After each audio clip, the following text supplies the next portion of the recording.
Hello students, आज हम लोग देखेंगे हिस्ट्री का chapter number 4 forest society and colonialism का second part. Next question is, who was Gundadhur? Gundadhur कौन था? The answer is, Gundadhur was tribal leader of Dhurwas of the Kanger forest. The tribal people revolted against the unjust forest policies of the British under his able leadership. Gundadhur Kanger one क्षेत्र में धुरबाज आदिवासी समुदाय का नेता था। इसके नेतृत्व में बस्तर क्षेत्र में आदिवासियों ने अंग्रेजों की अन्यायी नीतियों के खिलाफ आंदोलन किया। The next question is, discuss how the changes of forest management in the colonial period affected the following group of people. मतलब औपनिवेशिक काल में वनों के प्रबंधन में बदलाव से निम्न लोगों के ऊपर क्या प्रभाव पड़ा।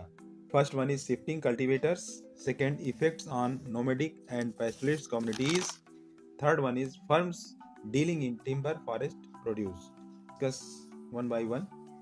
The first one is shifting cultivators. When the colonial government reserved the forest areas for themselves, it greatly affected the day-to-day life of the shifting cultivators. अर्थात जब औपनिवेशिक सरकार अपने लिए वनों को आरक्षित कर लिया तो इससे दिन पर दिन शिफ्टिंग कल्टीवेटर्स का जीवन बहुत प्रभावित हुआ।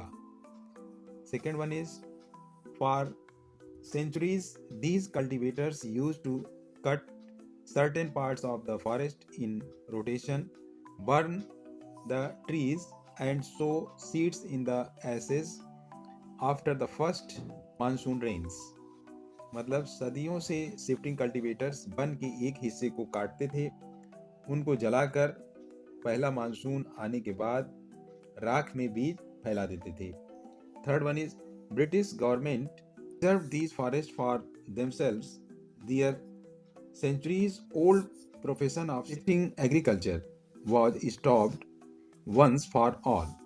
मतलब ब्रिटिश सरकार के द्वारा वनों को अपने लिए आरक्षित कर देने पर वन समुदायों के द्वारा सदियों से की जा रही चलवासी कृषि पर रोक लग गई। इससे इनको मिलने वाला अनाज बंद हो गया। Effects on nomadic and pastoralist communities. First one is, the reservation of forest areas by the British government also sealed the fate of many nomadic and pastoralist communities.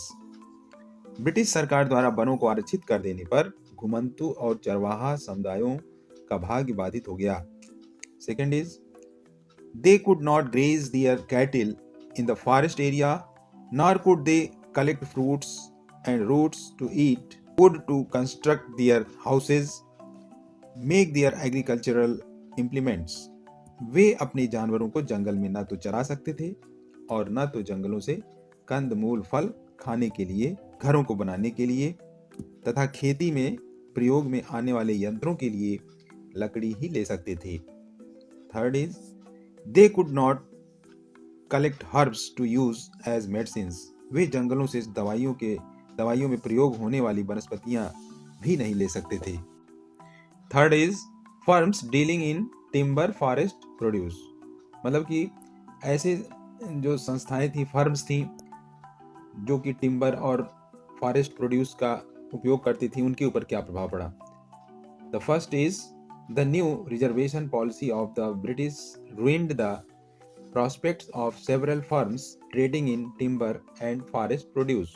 मतलब अंग्रेजों की वनों की नई नीतियों से फर्नीचर और लकड़ी का काम करने वाले कई व्यापारिक कंपनियों को नष्ट कर दिया। Second, they could no longer cut trees and collect timber because that was now needed by the Britishers to build their ships and railway. मतलब अंग्रेजों की नई नीतियों के कारण वनों से लकड़ी काटने पर प्रतिबंध लग गया, क्योंकि अंग्रेजों को इससे अपने जहाजों और रेलवे के लिए बहुत मात्रा में लकड़ी प्राप्त करना था। Next question is, which types of trees are useful for building ships and railways? जहाज तथा रेलवे के लिए किन लकड़ियों का उपयोग किया जाता था। The answer is, the teak and sal trees are useful for building ships and railways. जहाज तथा रेलवे में टीक तथा साल वृक्षों का उपयोग किया जाता था। The next question is, Java was in the possession of which colonial power? जावा किस औपनिवेशिक शक्ति के अधिकार में था? The answer is Java was in the possession of the Dutch. Java Dutch Netherlands Holland के अंतर्गत था। The next question is, who were Kalangs? कलांग कौन थे? The answer is the Kalangs were the community of Java of skilled forest cutters and shifting cultivators. In 1755, the Mataram Kingdom of Java split the 600 Kalang families equally divided between the two kingdoms. Without their help to harvest the teak, it was not possible for the kings to build their palaces.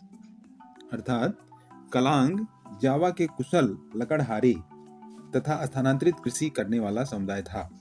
1755 में जावा के माताराम साम्राज्य का विघटन हो जाने पर कलांग के 6000 परिवार दो भागों में बंट गए। बिना इनकी सहायता के राजा को टीक के पेड़ों को काटना तथा महलों के निर्माण में कठिनाई होने लगी। Next question is, who was Surontiko Samin? The answer is Samin was the tribal leader responsible for launching the Samin movement against the Dutch government. He argued that the state had not created wind, water, earth and wood, so it could not own it. अर्थात सामिन जावा के आदिवासी समुदाय का नेता था जो Dutch सरकार के विरुद्ध आंदोलन का नेतृत्व कर रहा था। उसका कहना था कि सरकार ने हवा, पानी, पृथ्वी और जंगल नहीं बनाया है, इसलिए इस पर उनका अधिकार नहीं हो सकता। Next question is, what was Blank Dong Dynasty system? The answer is, under this system, the Dutch exempted some villages from the rent on land if they worked collectively to provide free labor and buffaloes for cutting and transporting timber. Later, instead of rent exemption, forest villagers were given small wages. अर्थात इस प्रणाली के तहत Dutch सरकार ने जावा क्षेत्र में कुछ गांवों को भू कर में छूट प्रदान किया था, जो सामूहिक रूप से सरकार के लिए लकड़ी काटने का काम और अपने भैंसों की मदद से इसे ढोने का काम मुफ्त में करते थे।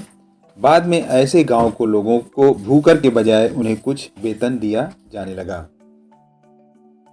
आज के लिए बस इतना ही। मिलते हैं नेक्स्ट वीडियो में नए चैप्टर के साथ।